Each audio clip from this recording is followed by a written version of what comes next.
Have you ever wondered what sound is really? It's all about vibrations. Think about hitting a drum. The drum skin moves back and forth, pushing and pulling on the air molecules around it. This creates waves of pressure that travel through the air to your ears. For these waves to travel, the material they move through has two very important properties. The first one is density. Density is basically how much stuff is packed into a certain amount of space. A block of lead is much denser than a block of styrofoam of the same size, because it has more mass packed in. This property affects how easily the material's particles can be moved by a sound wave. The second key property is called compressibility. This tells us how much a material can be squished or squeezed when you put pressure on it. Imagine you have a sponge. You can easily squeeze it into a smaller shape, which means it's highly compressible. Now think about trying to squeeze a rock. It's not going to change shape much at all, so we say it has very low compressibility. In the world of sound, compressibility describes how much the volume of the material changes as the pressure wave passes through it. Materials that are easy to squeeze allow the sound wave's pressure changes to have a big effect. Now let's put these two ideas, density and compressibility, together to understand the speed of sound. The speed at which sound travels through a material depends entirely on these two factors. Think of it like a relay race. If the runners or the particles are very heavy, meaning high density, it takes more effort to get them moving, which slows the race down. On the other hand, if the baton pass is very squishy or has high compressibility, a lot of energy is lost in the transfer, which also slows things down. So, sound travels fastest in materials that are very stiff, with low compressibility, and not too heavy, with low density. This is why sound travels much faster through steel than it does through air. Steel is incredibly stiff and not very compressible, even though it's very dense. Air, by contrast, is very easy to compress, which is the main reason sound moves more slowly through it. In a normal, everyday material, both density and compressibility are always positive numbers. They represent real, physical properties that we can measure and observe. But what if we could build a material where these rules are broken? That's where things get really interesting. This is the world of acoustic metamaterials. So we know that in every material you've ever encountered, from water to wood to air, density and compressibility are positive. But scientists and engineers are clever. They've created special man-made structures called acoustic metamaterials. These materials can behave as if their properties are negative. Let's first consider what would happen if only one of these properties, say density, became negative. Imagine a material with a positive compressibility, but a negative density. What would happen to a sound wave trying to travel through it? The math tells us something amazing. The sound wave can't go through at all. It's like hitting a perfect wall.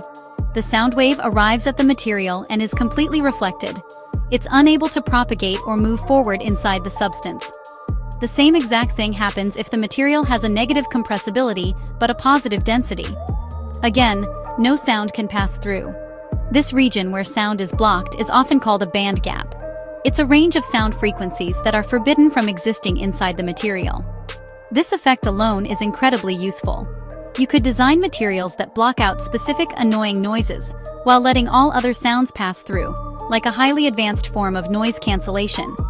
But what if we could make a material where both the density and the compressibility are negative at the same time? This is where science starts to feel like magic. When both properties are negative, sound can travel through the material again. But it does so in a very peculiar way.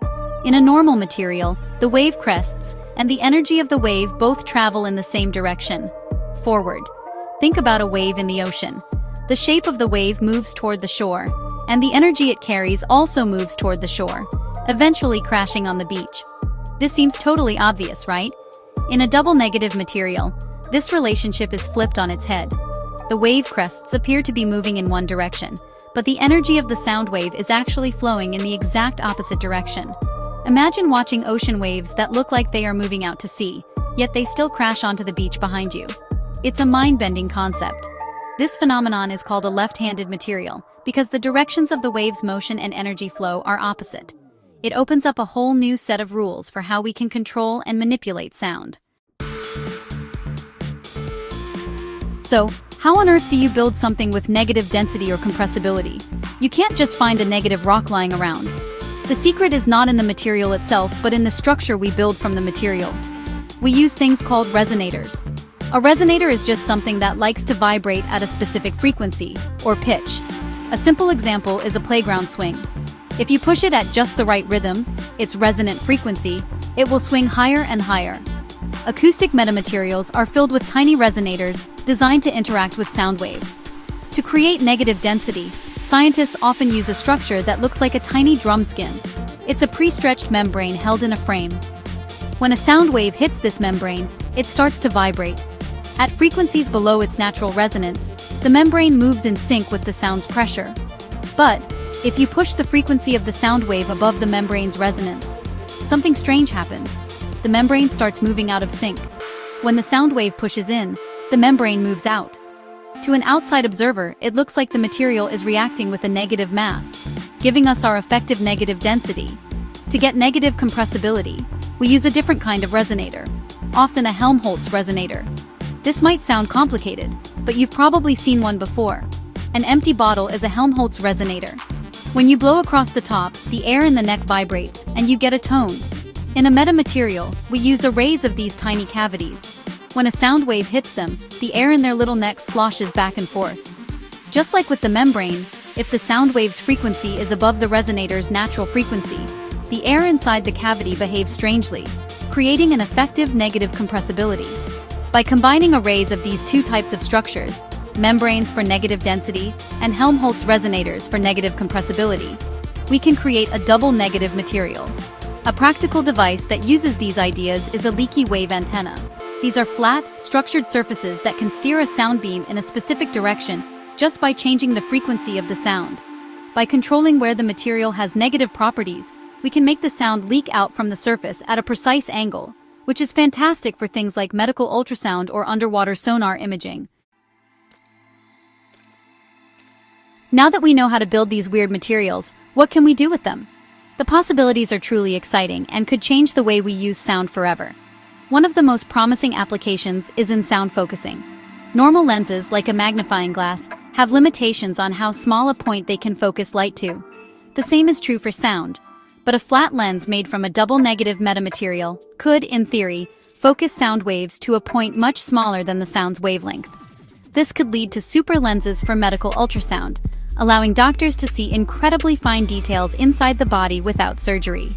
Another fascinating application is in direction detection. Imagine a sensor that could instantly tell you the exact direction a sound is coming from, without needing multiple microphones spread far apart. A metamaterial sensor could be designed to only allow sound from one specific direction to pass through, making it highly sensitive. This would be incredibly useful for everything from military applications, like locating hidden vehicles, to wildlife biology, for tracking the calls of specific animals in a noisy forest. The ability to filter sound by direction would be a game changer. Perhaps the most mind-blowing idea of all is acoustic cloaking, an invisibility cloak for sound. The idea is to build a shell of metamaterial around an object.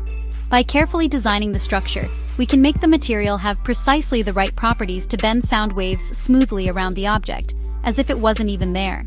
The sound waves would flow around the cloak and continue on their path undisturbed on the other side. To a detector like a sonar system or even your ears, the object inside the cloak would be completely silent and undetectable. While perfect cloaking is still a huge challenge, scientists have already built simple cloaks in the lab. From blocking noise to focusing sound with pinpoint accuracy to making objects invisible to sonar, the science of negative density and compressibility is not just a weird physics curiosity. It's a toolkit for building the future of acoustic technology.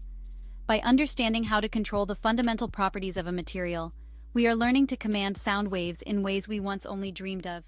It shows us that by thinking about things in a new way, even a negative way, we can achieve some very positive results. The world of sound is about to get a whole lot cooler. Consider that.